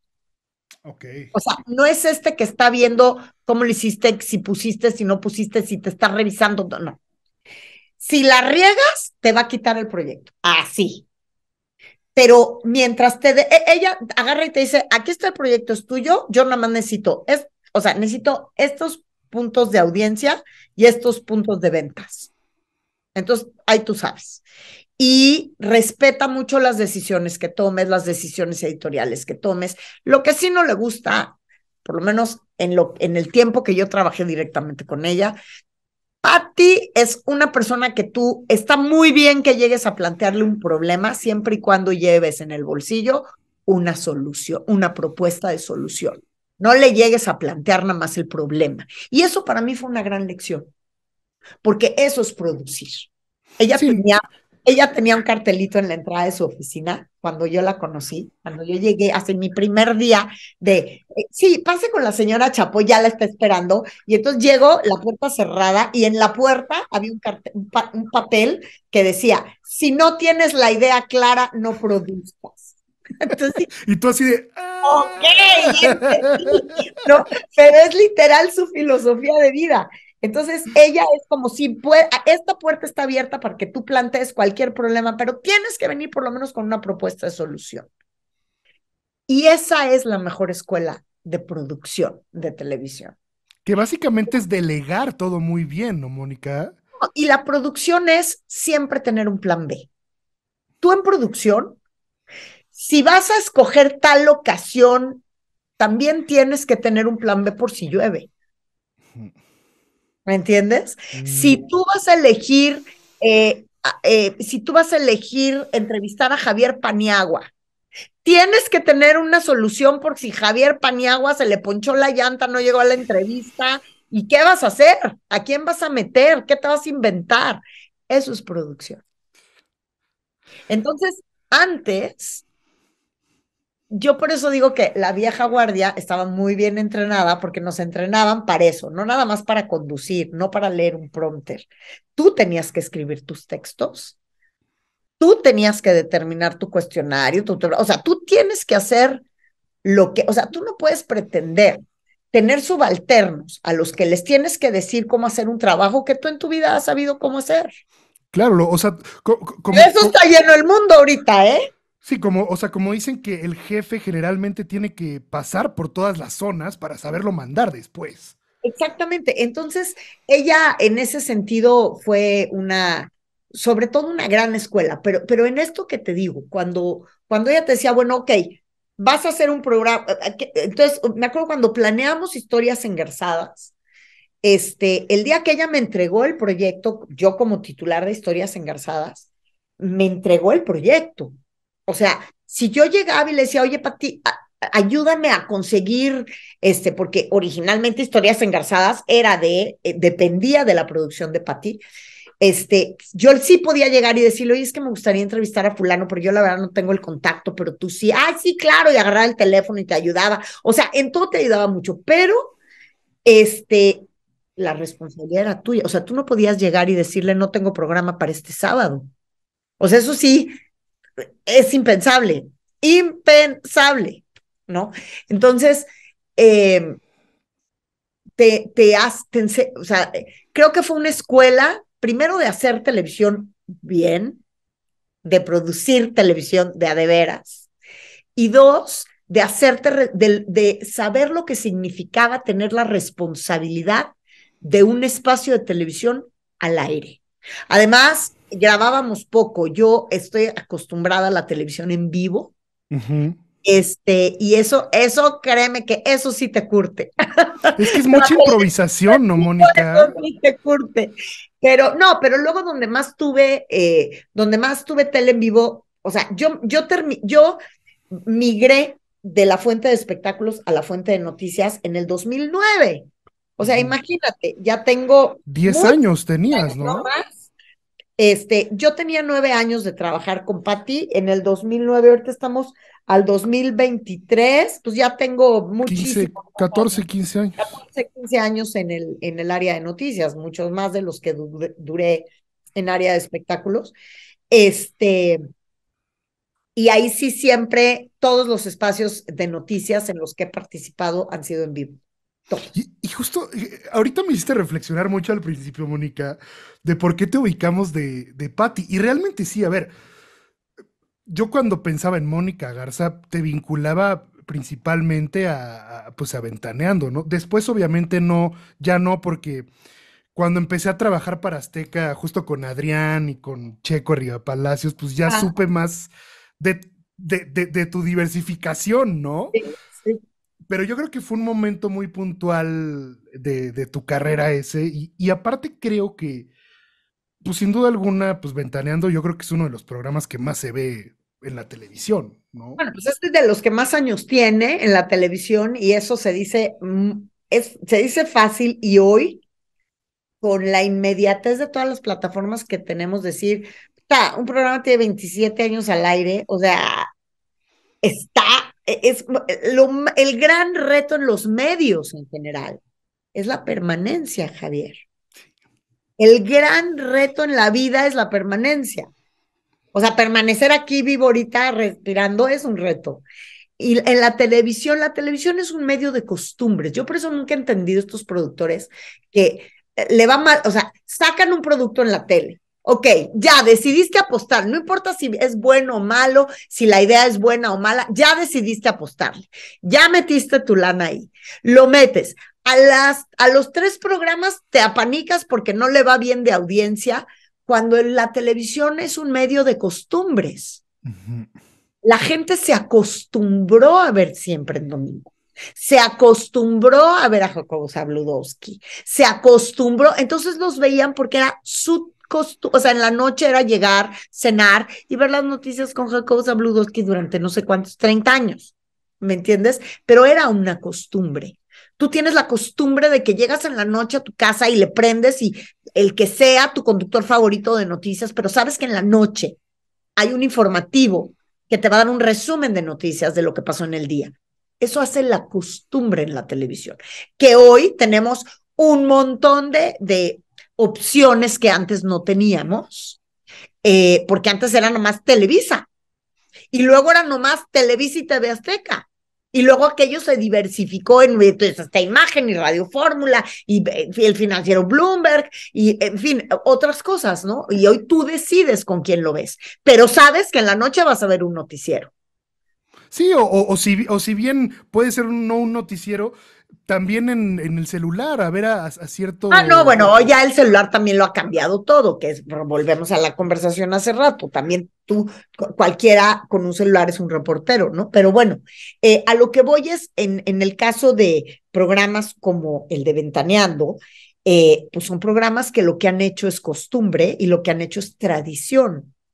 Y Patti lo que ha hecho es una escuela de grandes reporteros de espectáculos, porque eso también hay que reconocerlo, ¿no? Justo sacaron como un reportaje chiquito de toda la trayectoria de Ventaneando. Y sí, o sea, cuando empezó, Patty se veía súper, súper, súper joven. Y, o sea, y todas las generaciones de, pues, de conductoras y conductores Todos que han nos veíamos pasado. súper jóvenes. No, Mónica, yo no sé cómo le haces tú, pero te ves súper, súper. Haces mucho ejercicio, ¿no? Nada. No te creo. Te digo, me gusta mucho el senderismo, camino y eso, pero así que tú digas, yo no soy esa. Durante muchos años de mi vida fui muy obsesiva del ejercicio, pero luego ya me dio flojera y ya. Este, y fui muy disciplinada, bailé muchos años, o sea, como que el cuerpo tiene memoria, Claro. pero así que ahorita tengo mucho trabajo, no me da tiempo no me da la vida y ya no tengo, la verdad, ya no tengo la disciplina que antes tenía o aborrezco los gimnasios, los odio. Cuando hago ejercicio es porque me salgo al aire libre a correr, así, cosa que hace mucho que no hago. Pero cuando me voy a hacer mis caminatas, ahí sí, y sí tengo muy buena condición y todo, pero también creo que es genética, ¿eh? O sea, también creo que es genética. Tengo un cuerpo agradecido. Oye, Mónica, como última pregunta, ¿qué le puedes recomendar a aquellas o aquellos, pues, que se quieren dedicar al periodismo y a los medios de comunicación? Eh, no hay talento suficiente que te vaya a servir para hacer una carrera si no eres disciplinado. Si no tienes disciplina para el trabajo y rigor y compromiso con la verdad, no es negociable. Cuida tus fuentes, cuida las cosas que dices y cómo las dices. No hay cosas que no se deban de decir, hay formas que no se deben de usar para decir las cosas. Y tratar de animar siempre a la información, no a las emociones alteradas por la información. Es decir, no generar encono, no generar odios, no generar animadversiones, no generar discriminación. Hay que cuidar mucho el discurso, pero sobre todo tu compromiso tiene que ser con tu disciplina y con la verdad. Mónica, de verdad no sabes cómo agradezco. Mira, a lo largo de la conversación me dijiste algo muy cañón que me hizo reflexionar. Ajá. El tema de lo valioso que es entregar el tiempo. Y agradezco mucho porque ahorita me diste prácticamente 2 horas de tu tiempo. Honestamente tenía pensado usar como 40 minutos, pero nos fuimos como hilo de media. No sabes, de verdad, agradezco profundamente el No, al tiempo. contrario, yo a ti, porque no, más bien nos compartimos 2 horas de nuestro tiempo, porque la generosidad es de ida y vuelta. Sin duda alguna. Y en algún momento tenemos que hacer una segunda parte, Mónica. Claro, claro que sí, platicamos el día que quieras. Y pues te auguro lo mejor para los proyectos que vienen. Gracias, Espero Javier, que- igualmente para ti. espero que pronto te puedas echar otra caminata. Y cuando me vaya a Hawái, Bien, yo también espero, te ya voy me a echar, urge. te voy a Ahora echar sí que un, me urge. cuando me vaya a Hawái te voy a echar un telefonazo para que me Sí, des los tips. pero ¿te vas a ir a ver, a dónde te vas a ir a ver volcanes o te vas a ir a ver islas o te vas a quedar en Honolulu o qué vas a hacer? Pues Bueno, ya mira, sí, ahorita te platico acabando esto, me ok. pero de verdad qué linda, Mónica. Muchísimas gracias Oh, por tu tiempo. muchísimas gracias. Y a ver cómo nos va con la audiencia de todos tus seguidores. Seguro que muy bien, Mónica. Te mando un Bueno, abrazo. un abrazo fuerte para ti Bye. también.